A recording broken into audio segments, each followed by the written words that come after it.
Back here right now, backstage, I'll be interviewing the fighters as they come out of the octagon, and I'll also be... From being just yet another teenager full of energy in his body, to being a taekwondo martial artist, a kickboxer, a stand-up comedian, an actor, a TV host, a UFC color commentator, a podcaster, and then finally rising up to be one of the biggest interviewers of all time, the rise of Joe Rogan as a content creator and as a human in general has been full of challenges and inconsistencies. There's no one specific dream job he'd had when he was a child, but still rose up finding his way through errors and trials to become the world's #1 podcaster.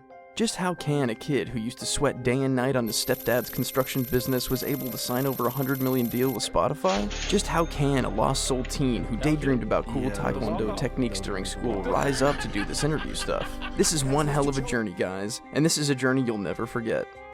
This is a journey of inconsistencies, of difficulties, of falling down in life, of considering serious life decisions, and most of all, of winning triumph over all of them. This is the story of Joe Rogan. Joe was born on August 11th, 1967 in Newark, New Jersey, America, and his childhood was not exactly a fairy tale full of laughter and dreams. Joe's parents divorced each other when Joe was 5, and he never saw his actual father ever again.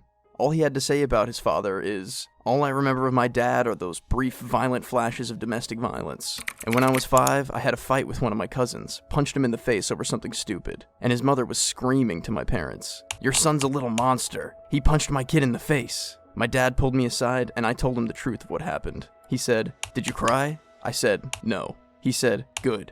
Don't ever cry.' I mean, he was happy that I punched my cousin. But I don't want to complain about my childhood. Nothing bad ever really happened to me. It was just confusing, you know? He was just such a very violent and scary guy. After the split, we moved to San Francisco, and that was it. Never heard from him again. But his toxic and traumatic childhood didn't just end there. His mother, as he remembers, used to go over to the gay couple next door, get naked with them, and play the bongos and smoke pot. Seeing all of that really hurt the little kid down to his chest. Adding some more things to his story, I feel I need to tell you how he used to move from one place to another after every couple of years. All this moving around stuff led him to not making any good friends for most of his life and through his childhood, and ruined his self-confidence. He used to be that one loner guy who doesn't give a damn about anybody, just sticks to his work and gets picked on easily and silently, acting like he's forgotten it all with a big smile on his face, but always crying at nights. On his 15th birthday, a school bully gave him a headlock in front of dozens of other students in the school locker room, not really hurting little Joe physically, but tearing him apart mentally. He was terrified of being a loser, but he was slowly going on to become one. Crying all night silently alone in his bedroom, he then decided to never ever try not standing up for himself. He got himself into taekwondo classes. He practiced day and night, becoming stronger physically and healing himself mentally, leaving behind the days of being called a loser.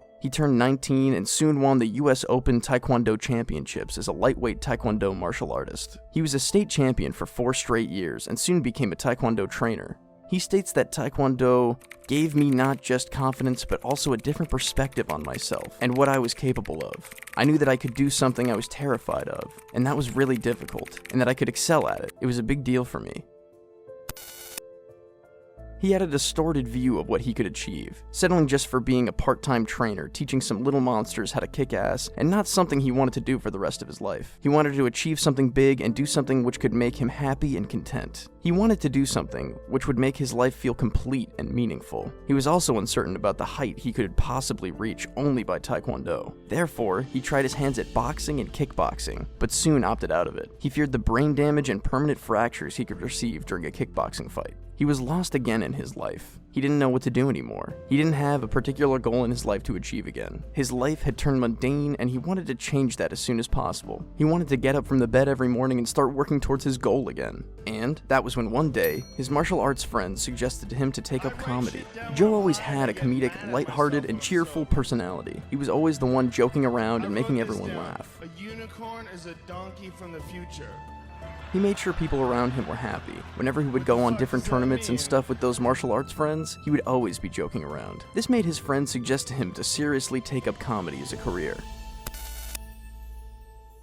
On August 27, 1988, he was on stage with a mic in his hands, sweating to his core, looking nervously at the crowd in front of him. He began telling his jokes, trying to make the people in front of him laugh heartily, but all in vain. Joe that day had gotten a reality check. Writing jokes was no joke at all, but he was sure he wanted to try it out seriously. Then he started routinely to write jokes and perform at stand-up gigs in Boston. He had also secured several part-time jobs to secure himself financially, which is working as a martial arts trainer, delivering newspapers, and doing odd jobs for a private investigator. He used to do blue comedy, which earned him gigs at bachelor parties and strip clubs. He soon relocated to Los Angeles. By this time, the people had started to know him and his work. He was becoming famous and was beginning to earn fame. In LA, he got to work at Half Hour Comedy Hour by MTV. Soon after, he started to receive roles for sitcoms and comedy shows. He soon landed a role on the 1994 sitcom Fox series Hardball, and then the NBC sitcom News Radio, where he appeared in 96 episodes out of the total 97. But he was soon bored of the job. He was tired of playing the same character every week, working the same censored version of himself for an unrealistic comedy show. Rogan, in 1997, started to work as a backstage post-fight interviewer at Ultimate Fighting Championship, or UFC, but he soon quit since he was unable to pay bills and afford transportation fees from one match to another. But his UFC journey was not over yet. After UFC was bought by Zuffa in 2001, he befriended the new president of UFC, Dana White, who offered him a role of a color commentator. Joe refused, but in 2002, when Dana White offered him and his friends free Prime event tickets, he agreed readily to pay her back. After about 15 free gigs, he started to accept money for his work as a color commentator. Around the same time, in December 1999, he recorded his first stand-up album, which was released as I'm Gonna Be Dead Someday, in August 2000.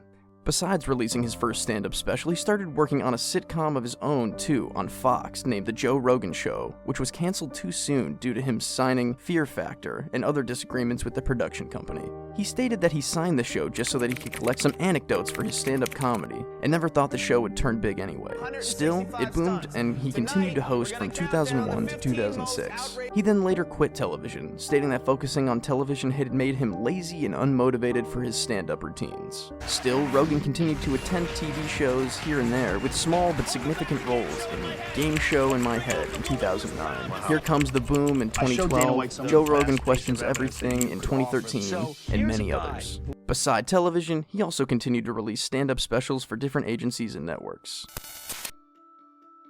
In 2009, Joe Rogan and his friend Brian Redman created Joe Rogan, a podcast of his own which streamed live on Ustream. Due to his past works and fame through both television and stand-up, he was soon able to gather an audience of 200 people within weeks. Initially, the podcast was only the two of them talking, but soon they realized there was only so much they could talk about. Thus, they started to call celebrities on their podcast, and his longtime comic friend Ari Schaefer became the first guest on his podcast. Joe used to call only his friends from television, stand-up, and martial arts to talk about their lives, struggles, and just to chill out and have fun. Therefore, after 8 successful, growing months, the show was officially named The Joe Rogan Experience, which was actually a tribute to the Jimi Hendrix Experience. From then on, there was no coming back. In 2013, the show was shifted to YouTube to garner more audience and open more growth opportunities. And recently, in 2020, the podcast was bought by Spotify for $100 million.